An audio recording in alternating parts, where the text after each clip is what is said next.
wabarakatuh. Apa kabar anak soleh dan soleha? Baik, semoga dalam keadaan sehat selalu ya. Amin ya Allah ya Rabbal Alamin. Alhamdulillah, kali ini bertemu lagi dengan Miss Santi. Kita akan belajar di buku 6D yang bertema globalisasi. Tentang apa? Tentang menjelaskan ciri-ciri brosur yang baik dan pengalaman kalian bangga menggunakan barang buatan dalam negeri.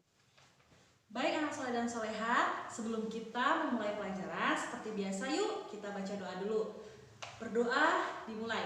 A'udzubillahi minasyaitonirrajim. Bismillahirrahmanirrahim. Rabbi zidni ilman warzuqni fahman birahmatika ya arhamar rahimin.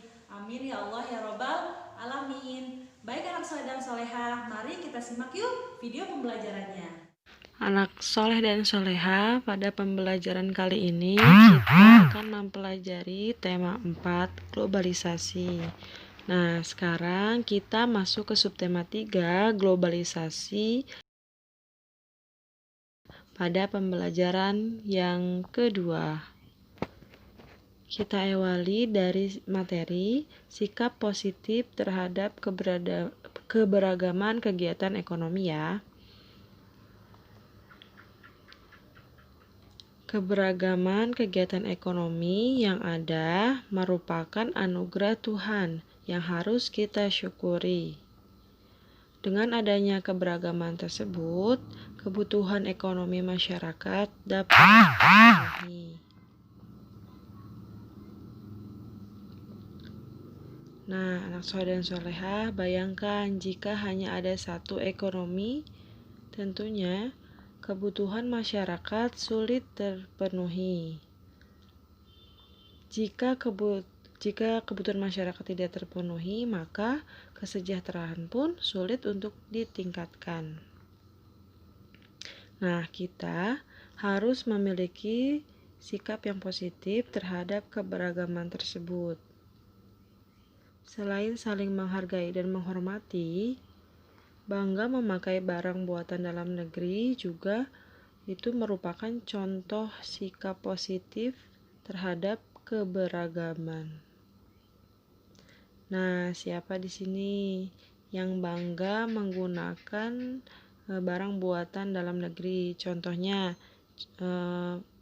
pakaian batik, sepatu, dan tas, dan masih banyak lagi ya barang buatan dalam negeri.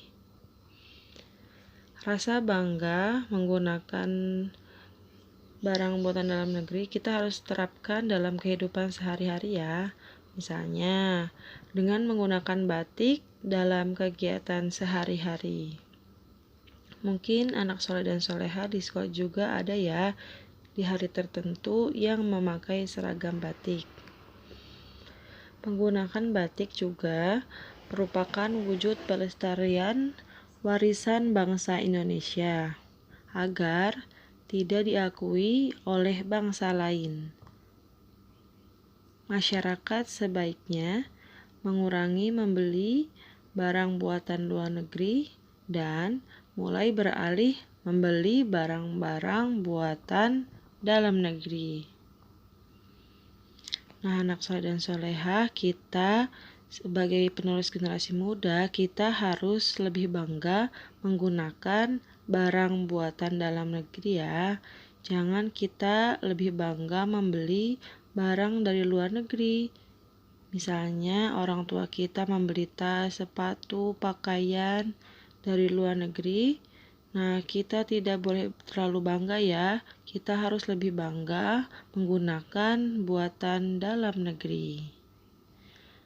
Nah, tahukah anak soleh dan soleha, saat ini kualitas barang buatan dalam negeri sudah mampu menyaingi barang buatan luar negeri. Nah, oleh sebab itu, masyarakat Indonesia sudah mestinya lebih bangga menggunakan barang buatan dalam negeri. Nah, sikap positif lainnya adalah mulai meyakini diri bahwa barang buatan dalam negeri memiliki kualitas yang sama bagusnya dengan barang-barang buatan luar negeri. Menggunakan barang buatan dalam negeri dapat meningkatkan perekonomian masyarakat sehingga mendorong pelaksanaan pembangunan nasional secara cepat. Nah, selain itu juga menggunakan barang buatan dalam negeri mencerminkan rasa cinta kepada tanah air dan dapat mempererat persatuan dan kesatuan bangsa. Nah, kita sekarang lanjut ke materi kita ya, yaitu tentang syarat brosur yang baik.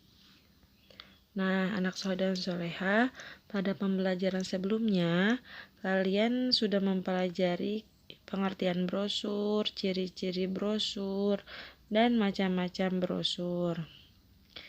Kalian juga perlu mengetahui syarat-syarat brosur yang baik, agar dalam membuat brosur tidak ada terjadi kekeliruan.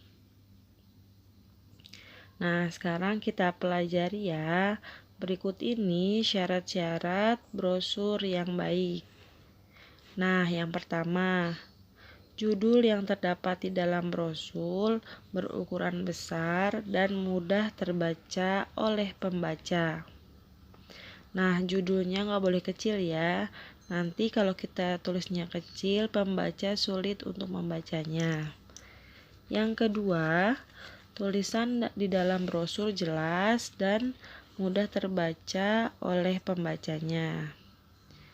Yang ketiga, bahasa yang digunakan dalam menyampaikan informasi mudah dipahami dan diingat.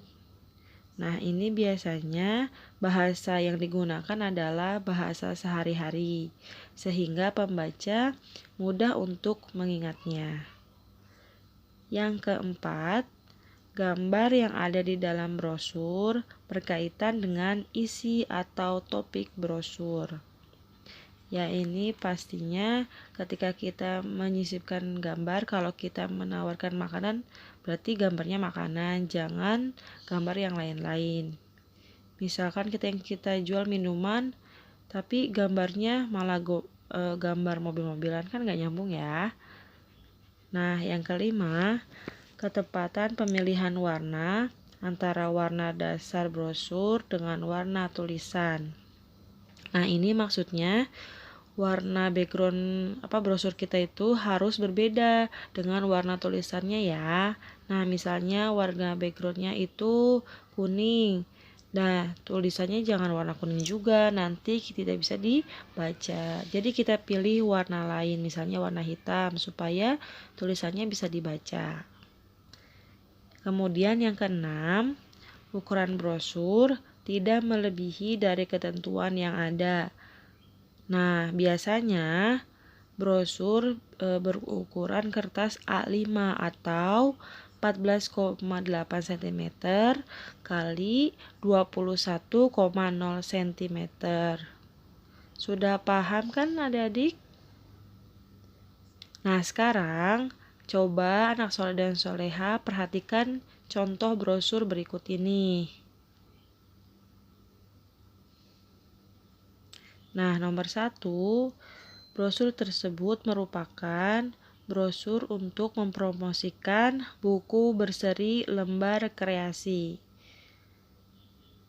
Nomor 2, brosur juga menyajikan harga dari buku yang ditawarkan. Nomor 3, brosur tersebut berisi tentang keunggulan dari buku berseri lembar kreasi. Nah, dan masih banyak lagi ya di dalam brosur itu.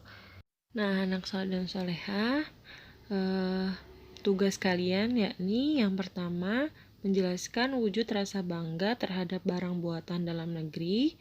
Yang kedua, menyebutkan manfaat menggunakan barang buatan dalam negeri. Dan yang terakhir, kalian membuat brosur sosialisasi pencegahan COVID-19. Alhamdulillahirobbilalamin. alamin. Pembelajaran hari ini sudah selesai. Jangan lupa untuk mengerjakan tugasnya ya. Sekian dari Miss Santi, mohon maaf bila ada kekurangan. Billahi taufiq wal hidayah. Wassalamualaikum warahmatullahi wabarakatuh.